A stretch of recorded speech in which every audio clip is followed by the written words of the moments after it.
ಅಯೋಧ್ಯೆ ರಾಮ ಮಂದಿರ ಹುಂಡಿ ಕಳವು ಎಫೆಕ್ಟ್ ಕರ್ನಾಟಕದ ಮುಜರಾಯಿ ದೇಗುಲಗಳಲ್ಲೂ ಕೂಡ ಅಲರ್ಟ್ ಆಗುವಂತೆ ಮಾಡ್ತಾ ಇದೆ.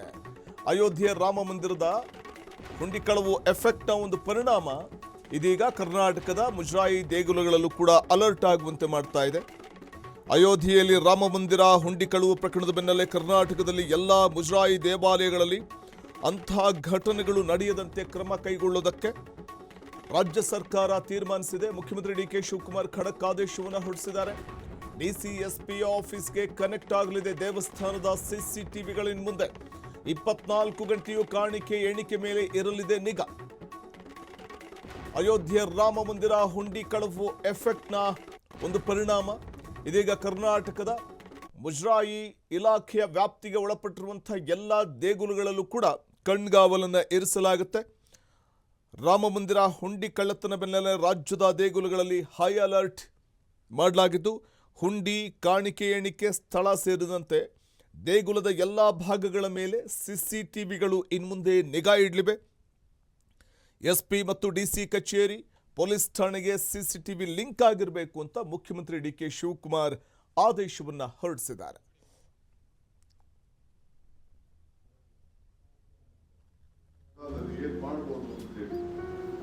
ಅದಾದ ಮೇಲೆ ಎಲ್ಲ ಅಧಿಕಾರಿಗಳು ಒಂದು ಆದೇಶ ಕೊಟ್ಟಿದ್ದೇನೆ. ಎಷ್ಟು ಮುಜರಾಯಿ ದೇವಸ್ಥಾನಗಳಿದೆಯೋ ಆ ಮುಜರಾಯಿ ದೇವಸ್ಥಾನದಲ್ಲಿ ಎಷ್ಟು ಹುಂಡಿಗಳಿವೆ, ಆ ಹುಂಡಿಗಳಿಗೆಲ್ಲರೂ ಕೂಡ ಒಂದು ಪ್ರತ್ಯೇಕವಾದಂತ ಸಿಸಿಟಿವಿ ಕ್ಯಾಮೆರಾ ಇಡಬೇಕು. ಯಾರು ಹಣವನ್ನ ಹಾಕೊಂಡಿಂದ ಹಿಡಿದು ಹಣವನ್ನ ತೆಗೆದ ಮೇಲೆ ಲೆಕ್ಕಾಚಾರ ಹಾಕುವವರೆಗೂ ಬ್ಯಾಂಕ್ ಹೋಗುವವರೆಗೂ ರೆಕಾರ್ಡ್ ಅಲ್ಲಿ ಇರಬೇಕು. ಇದು ಎಸ್ಪಿ ಡಿಸಿಗೆ ಇಬ್ಬರಿಗೆ ಅದು ಜವಾಬ್ದಾರಿ ಅಂತ ನಾನು ಹೇಳಿದ್ದೇನೆ. ನಾಳೆ ಬೆಂಗಳೂರಿಗೆ ಹೋದ ತಕ್ಷಣ ಅದಕ್ಕೆ ಸರ್ಕಾರಿ ಆದೇಶ ಕೂಡ ನಾನು ಹೊರಡಿಸೋದಿದ್ದೇನೆ.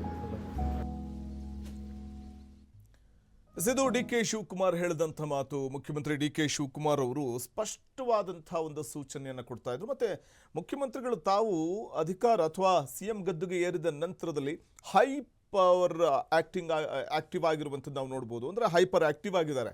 ಕಾರಣ ಇಷ್ಟೇ, ಮುಖ್ಯಮಂತ್ರಿಗಳಾಗಿ ತಾವು ಏನೇನು ವಿಷನ್ಸ್ ಇದೆ, ತಮ್ಮ ಪರಿಕಲ್ಪನೆ ಏನಿದೆ, ಆ ಮೂಲಕ ಆಡಳಿತ ಯಂತ್ರಕ್ಕೆ ಚುರುಕು ಮುಟ್ಟಿಸಬೇಕು ಅನ್ನುವಂಥ ಒಂದು ನಿಟ್ಟಿನಲ್ಲಿ ಈಗಾಗಲೇ ಕಾರ್ಯಪ್ರವೃತ್ತರಾಗಿರುವಂಥ ಮುಖ್ಯಮಂತ್ರಿಗಳು ಒಂದೊಂದೇ ತಾವು ತಮ್ಮ ಪರಿಕಲ್ಪನೆಗಳೇನಿದೆ ರಾಜ್ಯದ ಅಭಿವೃದ್ಧಿಗೆ, ಆ ಪರಿಕಲ್ಪನೆಗಳನ್ನು ಜಾರಿಗೆ ತರುವಂತಹ ಒಂದಷ್ಟು ಪ್ರಯತ್ನಗಳನ್ನು ಮಾಡ್ತಾ ಇರುವಂಥದ್ದು. ಅದರ ಜೊತೆಗೆ ಇನ್ನೂ ಅವರು ಮುಖ್ಯಮಂತ್ರಿಯಾಗಿ 1 ತಿಂಗಳು ಅಷ್ಟೇ ಆಗಿದೆ, ಆಗಲೇ ಅವರು ತೆಗೆದುಕೊಳ್ತಾ ಇರುವಂಥ ಒಂದಷ್ಟು ನಿರ್ಧಾರಗಳು ವ್ಯಾಪಕ ಪ್ರಶಂಸೆಗೂ ಕೂಡ ವ್ಯಕ್ತವಾಗ್ತಾ ಇರುವಂಥದ್ದು.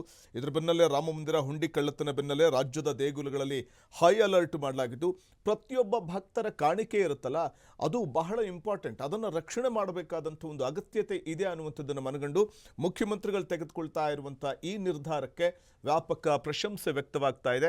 ಬೆಂಗಳೂರಿಗೆ ಹೋಗ್ತಿದ್ದ ಹಾಗೆಯೇ ನಾನು ಈ ಸಂಬಂಧ ಸರ್ಕಾರಿ ಆದೇಶವನ್ನು ಹೊರಡಿಸ್ತೇನೆ ಅಂತ ಮುಖ್ಯಮಂತ್ರಿಗಳು ಹೇಳಿರುವಂಥದ್ದು. ಬೆಳಗಾವಿಯಲ್ಲಿ ನಿನ್ನೆ ಅವರು ಕೊಟ್ಟಂಥ ಸ್ಟೇಟ್ಮೆಂಟ್ ಇದು. ಆ ಮೂಲಕ ಮುಖ್ಯಮಂತ್ರಿಗಳು ಹೈಪರ್ ಆಕ್ಟಿವ್ ಆಗಿರೋದಂತೂ ಸ್ಪಷ್ಟವಾಗಿ ಕಂಡು ಬರ್ತಾ ಇದೆ.